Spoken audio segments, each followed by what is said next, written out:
Okay. All right. So just to let everybody know, this recording session is to be put onto Startup Grind's website and also to kind of like introduce Kray to the wider community. And that's just about it. Just to share the knowledge that Kray is going to share here to everyone else. So before I start, I'll just share a little bit about Startup Grind. Startup Grind is just actually a startup community from San Francisco for the wider startup community around the world, created and driven startup by the community, like all of us here. And so I'm actually the director of Startup Grind Kuala Lumpur. I'm volunteering. And my objective is bring everyone together to share. And today we have Kray Chong, whom I just met last week, and I wanted him to share a little bit about his journey into EV charging. I think he's done an amazing job throughout his initial start of his journey, and now he has got actual EV chargers deployed in locations in KL, and I just wanted to know about his technology. Hi, Kray. Hi, Richard.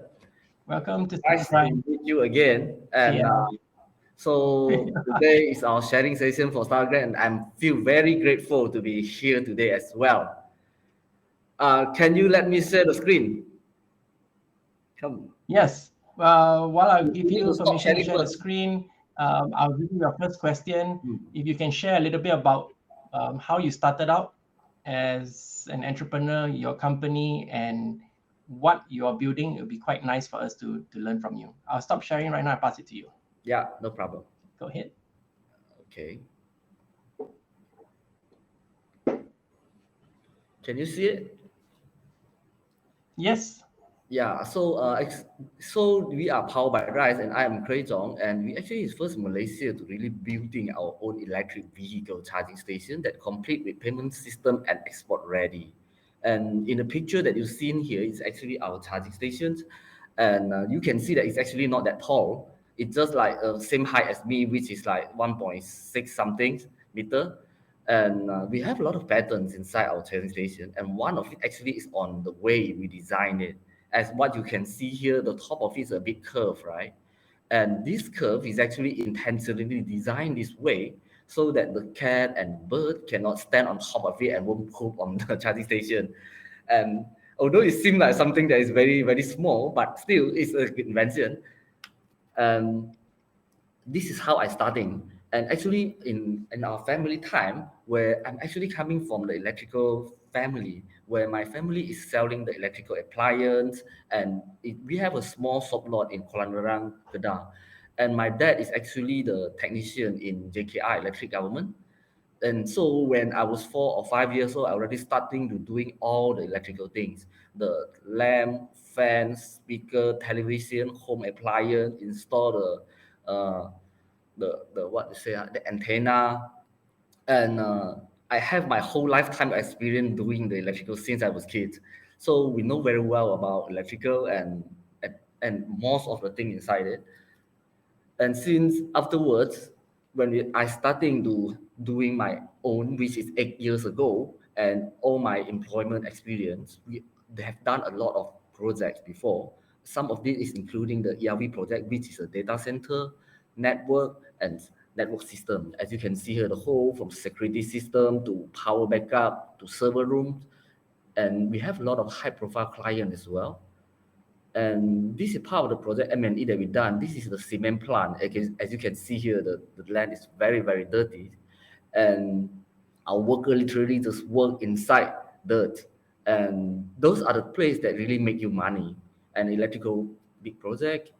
And this is the government military defensive project. And also this is the MRT project.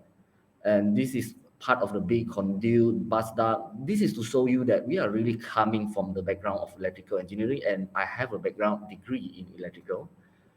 And this is part of the renovation project that we done last time. The whole M&E project, this project alone is already valued more than 1.3 million. And this is a bit sharing about the electric vehicle. So for your understanding, a lot of people have a misconception that using the EV, you can't find the place to charge. Actually, 90% of the time, you're going to charge in your own home, which is a slow charging, but it's fine. You have a whole night to have an overnight charging. When you go out, you probably go to the public parking or the mall, you still will using the slow charging. Only when you go to petrol station, you will use the fast charging. Because in petrol station, there's no way you're going to sit 3 hours or 4 hours in the petrol station waiting for it to full charge, right? So, and as for example, this is one of the high-end electric car, but actually there's a lot of the low-end electric car as well, which is varies in 100 to 200,000. And for the Porsche Taycan, you can see that actually our government have put in a very good initiative to lower down the road tax to only 20 ringgit. But yeah, the insurance is still a slightly higher at this stage because it still depends on the selling price of the car. And actually, you can see that the mileage, the range of the electric car on the full charge can go up to 450 kilometers compared to last time, which is only like 100 and 200 kilometers.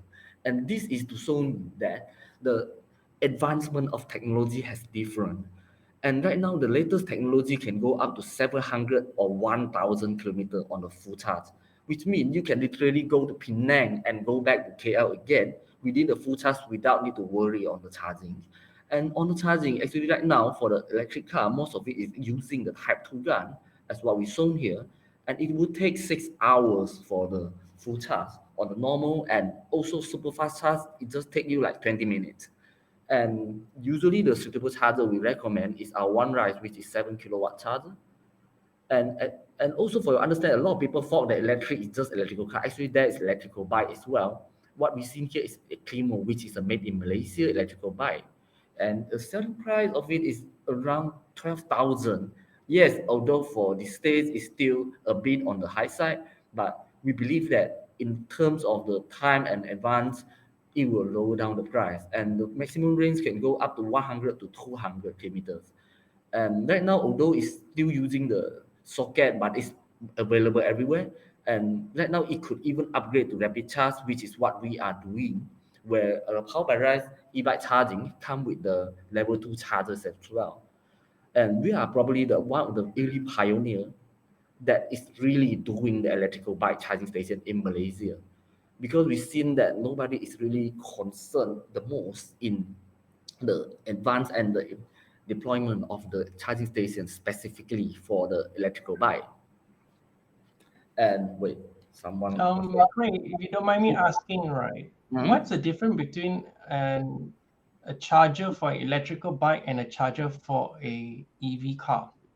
Okay, good question. So actually, for the charger for electrical bike, it because the electrical bike they could still charge by using the socket, the normal socket, and also they are much lower and the power battery is more compact. Because you just imagine the parking space in the electrical bike or the bike is more less, right? Because one bike literally you only have like less than 1 meter gap between each and each other. So you need to design the charger and the charging port to be compact one and another near to each other, like what we are designing.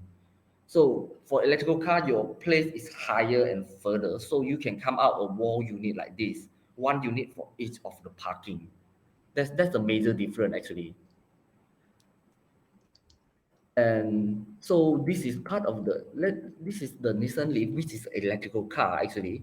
And you can see that every year it could actually save 4.6 metric tons of the greenhouse tailpipe emission, which equivalent to planting of 209 trees. So this is the impact of a single electric vehicle in a year when we change to electrical vehicles. And also it's zero carbons, that means no tailpipe emission, and it could even contribute to carbon credit, which is carbon credit and carbon offset tax, which in future our government will start to implement it as well. We already have a lot of policy regarding this. And also it's cost saving. That means in terms of purchase of vehicle, in terms of the electrical, in terms of the tax, or even in terms of the insurance. And this is actually a bit of the statistic where what is the current ratio of the EV sales and market share on November 19 to September 21 in top 10 countries. Of course, you can't see Malaysia here because we're still very, very early stage. We're just starting to catch up on the whole trend of electric vehicle. And you can see that China is actually making a great impact in terms of electrical vehicle. And the second one is actually Germany. The third is UK, and the fourth is Norway and Sweden and Italy and Netherlands. And the growth is consistently every year. And this is a breakout of public EV charging in Euro country compared to Malaysia. So you can see that in Netherlands, they have almost like 50,000 charging stations on the road. And in Germany, France, UK, they have more than 25,000. Malaysia, at this stage, we only have 300. And right now, together with a lot of great initiatives, it's almost reaching 400. But that is all we have in the public. Supposedly, one EV charger, you should have a ratio that one to cover for five.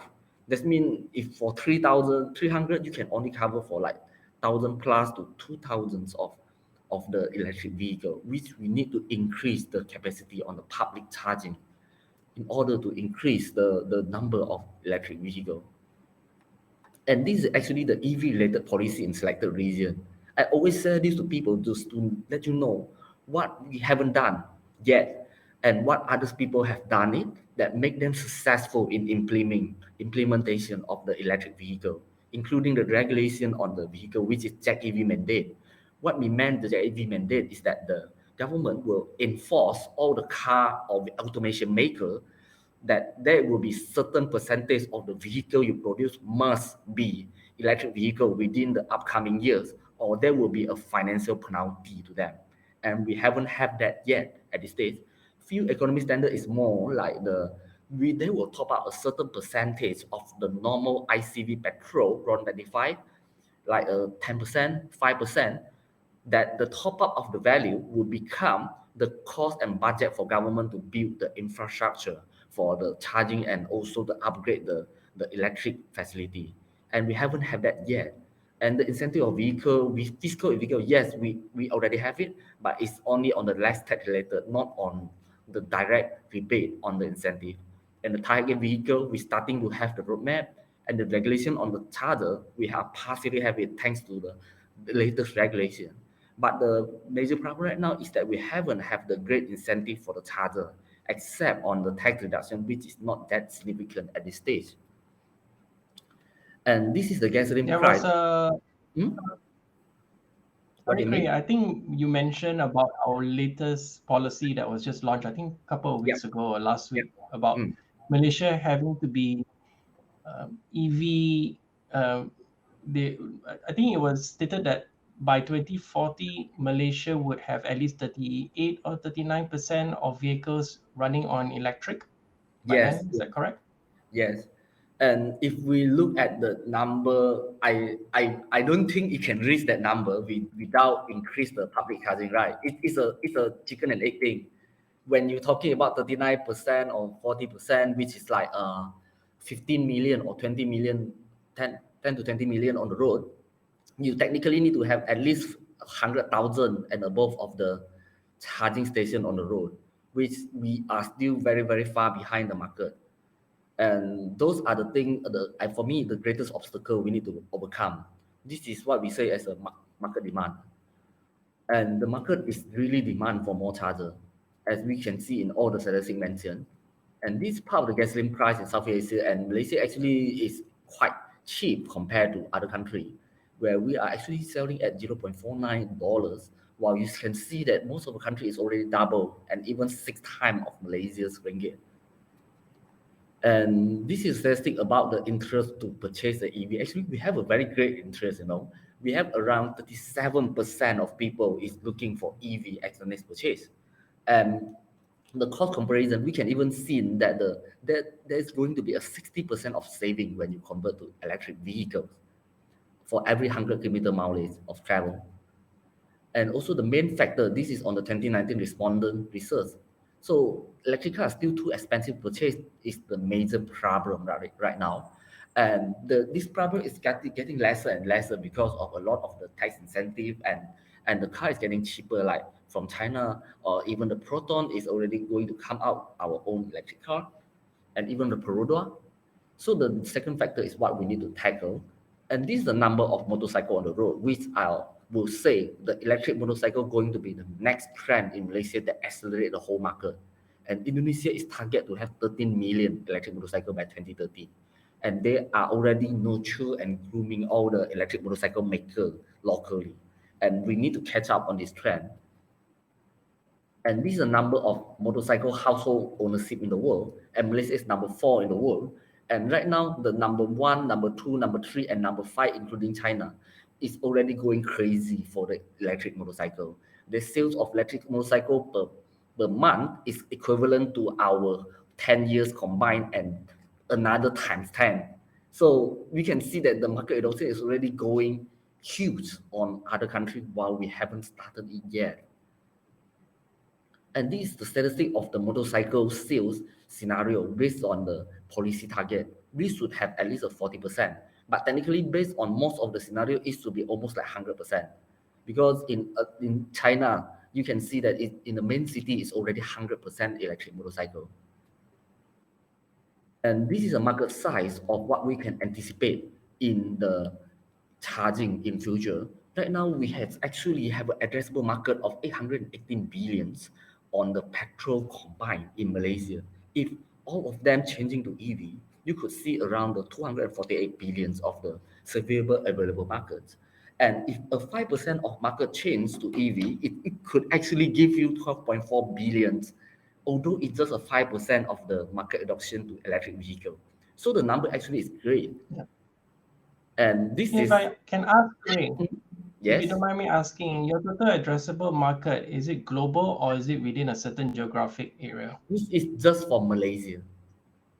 Just for Malaysia alone. And then is it for bikes or for both Combine, bikes and cars? yeah, combine all of it. Okay.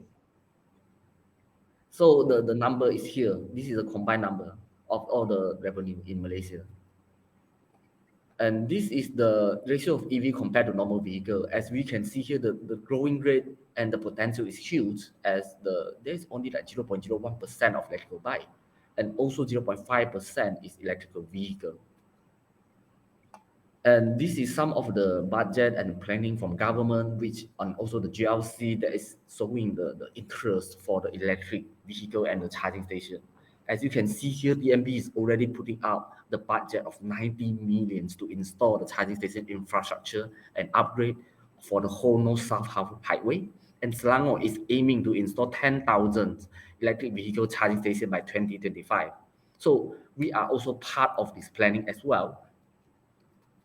And so Malaysia procurement to begin the EV for its government fleet procurement to begin on 2023 by Tuan Ibrahim. This is under the CASA initiative. And also Gentari, which is under the Petronas, a new subsidiary. This also aiming to provide a green mobility solution provider to have a 10% market share in the Asia Pacific key market, with circa of 25,000 charging points. And this is what the Power by Rise have nowadays, where we actually have our platform that is ready for the user to use. And also we have our complete apps that is available to use and download. And also the user can actually use our Hyperrise as a payment kiosk together with Charging Gun. Because not everyone probably like to use the apps. Some of them probably they like to use the PayWave or maybe the e-wallet to doing the payment. So we come out something that is more convenient for them. And we have the mini rice that is 3+1, the smallest size, and also giga rice for the bigger size, like for more electric bike in the future. And we also have the one that is a wall box size for the electrical car. And this part of the achievement How, that how does the Giga how does the Giga Rise work, Craig? It doesn't look like your normal charging station. It looks like a wall plug point. yes, it's a wall plug point, but actually we can upgrade it to become the Type 2 or the fast charging as well. Just that the way we lay out it in that way. Because right now, you can say that 100% of the electrical bike on the road right now in Malaysia is still using the wall plug point. That's why we come out as an intermediate where in the transition, before they are acceptable with the Type 2 or fast charging, they still need to use socket point. So there's no way that I come out of the charging station that they cannot use, right? So I need to upgrade and Mm. go along with them in the same progress. That's why right now when they are using the socket, I come out the socket type for them. Because to be fair for the building owner, why do they want to give free charging for everyone else? If there is one bike, it's fine. But what if there is 10 bike and every bike is taking 30 cent, 50 cent, 1 ringgit of electrical cost? Then wouldn't it be a cost for the building owner as well, right? That's why building owner also wish Yeah. to earn some revenue or sharing at least a compensation on the electrical cost. So that's why we come out with this concept Right. and the charging station so that you could like paying 1 ringgit 1 hours or 80 cent 1 hour, depend on the location, so that as an electrical bike you can still pay to use it on public or on commercial area. Okay. And this is part If of the if you yeah. don't mind me, Kray, asking, right? I mean, Yeah. since we got like 8 minutes left, I Mm. wanted to know more about what makes your charging station so different in the marketplace. Yep. Okay. Great question. So later I jump to that quicker. So the first is that we have the full Yeah, solution, and we also some of them yeah, the very very niche one that focus on electrical bike. And other than this achievement, what our unique is that we are extremely safe. We have a lot of the detection and safety, and also the innovation where we have 34 patents on hand. And in compare, we are complete advantage is that we are full solution. We have a lot of patent on hand, and we are made in Malaysia, and complete with all type of payment, export ready, and have higher safety rating. And the revenue model where we okay. are expected to have a revenue model of this on the sales of EV and integration and also charge revenue. And what makes us special? Let me go. So some of the business model here is that we are collaborating with the car dealer to sell it as a bundle. This is very standard. And we have the apps that could collect the point and give them the carbon credit tax. This is something that very special. And we could even have a profit sharing scheme with the building owner, or even bundle with Mm, investor to install the charger for the building owner. And what makes us special also is that our charging station is actually 200% more effective compared to competitor. So imagine today, if you are my competitor, you have your own apps using your own platform for your own charger for that car. So if the user is not using your apps or not using your platform or not go to your charger, they cannot use it. All right. So that means that they need to install like 5 to 10 apps for 5 to 10 type of charger. That means it's a very singular and primitive way. But the way that we're doing it is that we open our platform to accept all the inquiry and the orders from different dealer, from different platform as well. And also there's also allowed to make the payment via our kiosk, and also our platform powered by Rise, it accept for all type of brand, except more including our brand and also other people brand. This means we know we're not a selective that you must using my charger for my platform for my apps. We are acceptable for other brand to join in as well. So you can consider us like a Agoda, like a Booking.com. As a hotel, you don't really mind to have Booking.com to come in, Agoda to come in, or maybe the Trivago to book your hotel because you want the maximum your occupancy. And by using our platform and our yeah. system, we maximize the occupancy.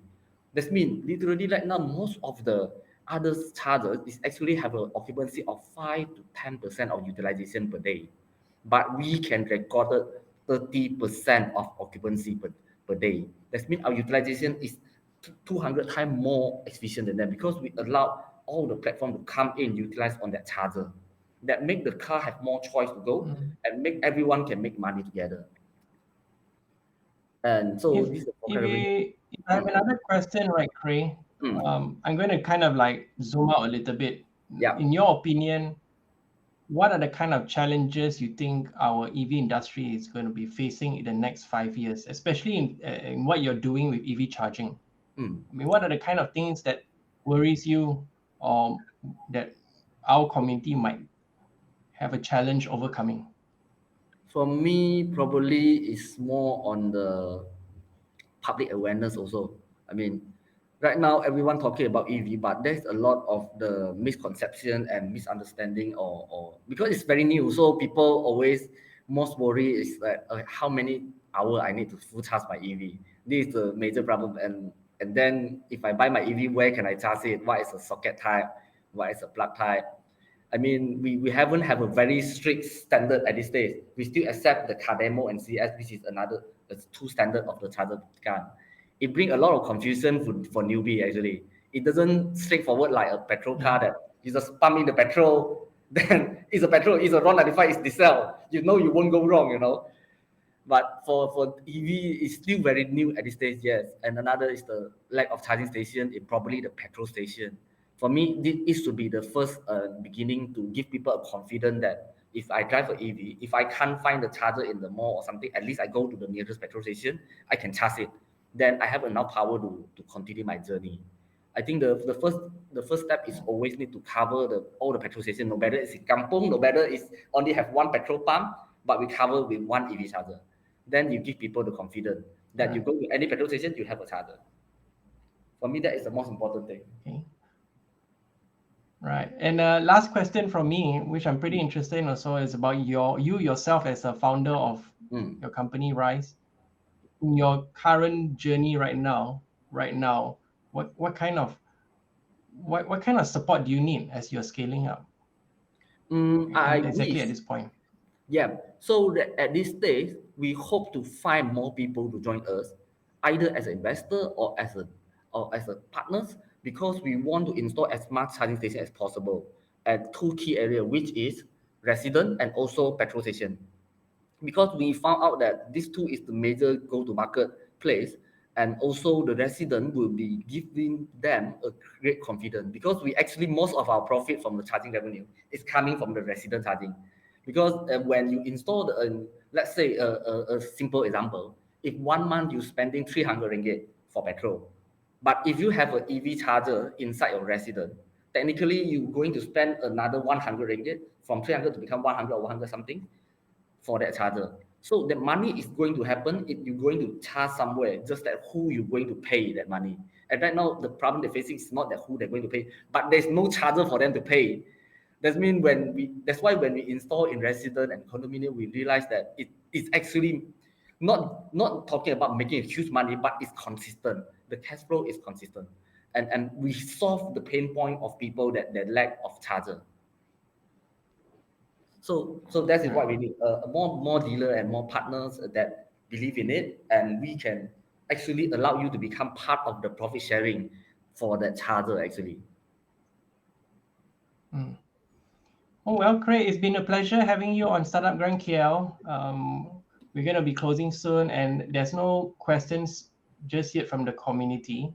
Mm. But if anyone has got any questions after this, please reach out to Cray, our local entrepreneur in KL, and reach out to him to learn more and do engage him in the future. As for now, I just want to share with everybody that SGKL is just starting again. Sorry for the quiet. We are looking into building more programs to get us all connected and growing together. So there's going to be a mentor-mentee session that we're building, and there's going to be also a workshop on data analytics that one of our startup community wants to start, and we are also going to build more activities for all of us. This is just a starting. So get your friends to join SGKL, and thanks for the support. Again, Cray, on behalf of the community, thank you for sharing. Really appreciate No for you to come problem. on board, and please hang out with SGKL for as long as you can. Yeah, no problem. Thank you, Mr. Richard. Okay. All right. I'll see you. All right. Bye. Bye. Thanks, Craig. Bye, everyone.